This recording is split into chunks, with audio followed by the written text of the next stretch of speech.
Hi friends. ഒരുപക്ഷെ കേരളം ഇപ്പോ ഏറ്റവും അധികം ചർച്ച ചെയ്യുന്ന വിഷയം കേരളത്തിന് എയിംസ് അനുവദിച്ചില്ല, അതിവേഗ റെയിൽവേ അനുവദിച്ചില്ല, അതിൽ കേന്ദ്ര ഗവൺമെന്റിന്റെ അവഗണനയാണ്. എന്നിട്ടും BJP നേതാക്കന്മാര്, പ്രത്യേകിച്ചും ശ്രീമാൻ രാജീവ് ചന്ദ്രശേഖർ പറഞ്ഞുകൊണ്ടിരിക്കുന്നത് കേരളം സ്ഥലം ഏറ്റെടുത്താൽ ഉടനെ തന്നെ അനുവദിക്കും. എന്താ കഥ? കേരളത്തിന് വെറുതെ അങ്ങ് സ്ഥലം ഏറ്റെടുക്കാനാവുകയില്ല എന്ന് ശ്രീമാൻ രാജീവ് ചന്ദ്രശേഖരന് അറിയാം. അദ്ദേഹം അറിയില്ല എന്ന് അഭിനയിക്കുകയാണ്. എന്ന് പറഞ്ഞാൽ സർക്കാരിന് സ്ഥലം ഏറ്റെടുക്കണമെങ്കിൽ ഒന്ന്, വ്യക്തമായൊരു പ്രോജക്റ്റ് ഉണ്ടായിരിക്കണം, DPR ഡീറ്റെയിൽഡ് പ്രോജക്ട് റിപ്പോർട്ട്. രണ്ട്, ആ പ്രോജക്റ്റിന് ഗവൺമെന്റ് അനുമതി ആവശ്യമാണ്. പ്രാദേശിക പദ്ധതിയാണെങ്കിൽ കേരള ഗവൺമെന്റിന്റെ, ദേശീയ പദ്ധതിയാണെങ്കിൽ കേന്ദ്ര ഗവൺമെന്റിന്റെ. അങ്ങനെ ഏറ്റെടുക്കുന്ന സ്ഥലം ആ പ്രോജക്റ്റിന് മാത്രമേ വിനിയോഗിക്കാവൂ. ഇതെല്ലാം സുപ്രീം കോടതി ഓർഡറാ, ഞാൻ വെറുതെ പറയുന്നതല്ല. സംശയമുള്ള ആർക്കും ഗൂഗിൾ സെർച്ച് ചെയ്താൽ മതി, കിട്ടും. നമ്മൾ ഓർക്കേണ്ട കാര്യം എന്ന് പറയുന്നത്, കേരളത്തിന് എയിംസ് അനുവദിക്കുമെന്ന് അഥവാ അനുവദിക്കാമെന്ന് ഒരു കേന്ദ്ര ഏജൻസിയും പറഞ്ഞിട്ടില്ല ഇതുവരെയും. രേഖാമൂലമായി ഒരു നടപടിയും ഉണ്ടായിട്ടില്ല ഇതുവരെയും.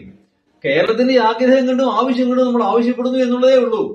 അങ്ങനെ യാതൊരു നിയമപരമായ സാധ്യതയുമില്ലാതെ സ്ഥലം ഏറ്റെടുക്കാൻ പോയാൽ അവസ്ഥ എന്തായിരിക്കും?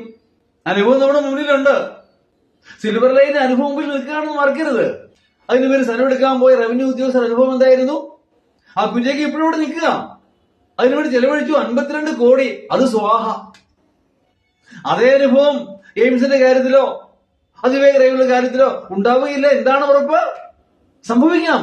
പറയുന്ന BJP ഗവൺമെന്റ് അല്ലേ, വിശ്വസിക്കാനാവുകയില്ല.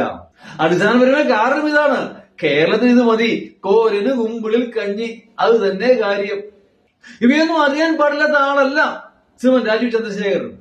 പിന്നെ രാഷ്ട്രീയമായി പിടിച്ചു നിൽക്കണ്ടേ, അതുകൊണ്ട് അങ്ങ് ന്യായീകരിക്കുകയാണ് കേന്ദ്ര ഗവൺമെന്റിനെ.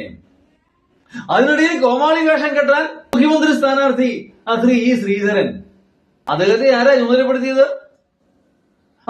ഓഫീസ് തുടങ്ങാനും സ്ഥലം ഏറ്റെടുക്കാനും ഒക്കെ. ഒരിക്കലും അതിനങ്ങനെ ചെയ്യാനാവുകയില്ല. കാരണം ഒരുപക്ഷെ ഇനി അത് കേന്ദ്രം അനുവദിച്ച് കേന്ദ്ര പദ്ധതിയായി വന്നാൽ പോലും സ്ഥലം ഏറ്റെടുക്കേണ്ടത് കേരള ഗവൺമെന്റാ. കേരളത്തിലെ സ്ഥലം ഏറ്റെടുക്കണമെങ്കിൽ സംസ്ഥാന ഗവൺമെന്റിനെ സാധിക്കുകയുള്ളൂ, റവന്യൂ ഡിപ്പാർട്ട്മെന്റിനെ സാധിക്കുകയുള്ളൂ. അല്ലെങ്കിൽ പിന്നെ എവിടെ ഒരു ഗവൺമെന്റ് കേന്ദ്രം ഭരിച്ചാൽ പോലെ, സംസ്ഥാന ഗവൺമെന്റ് ആവശ്യമില്ലല്ലോ. കേന്ദ്രം നടപ്പാക്കുന്ന പദ്ധതി പോലും ഇംപ്ലിമെന്റ് ചെയ്യേണ്ടത് സംസ്ഥാന ഗവൺമെന്റ് തന്നെയാണ്. ഇതും അറിയാൻ പാടില്ലാത്ത ആളല്ല നമ്മുടെ മെട്രോ ശ്രീധരൻ എന്ന് പറയുന്ന ഈ ശ്രീധരൻ. ഇതെല്ലാം രാഷ്ട്രീയ നാടകങ്ങൾ. ഓരോരുത്തർക്കും അവരവരുടേതായ രാഷ്ട്രീയ ലക്ഷ്യങ്ങൾ. അതിനിടയിൽപ്പെട്ട് ചവിട്ടിമെതിക്കപ്പെടുന്ന ഒരാശയമാണ് കേരളത്തിന്റെ അതിവേഗ റെയിൽവേ. എന്നുവരും ഈശ്വരോ രക്ഷതോ. ആരോട് പറയാൻ ഒരു കാര്യവുമില്ല. Thank you.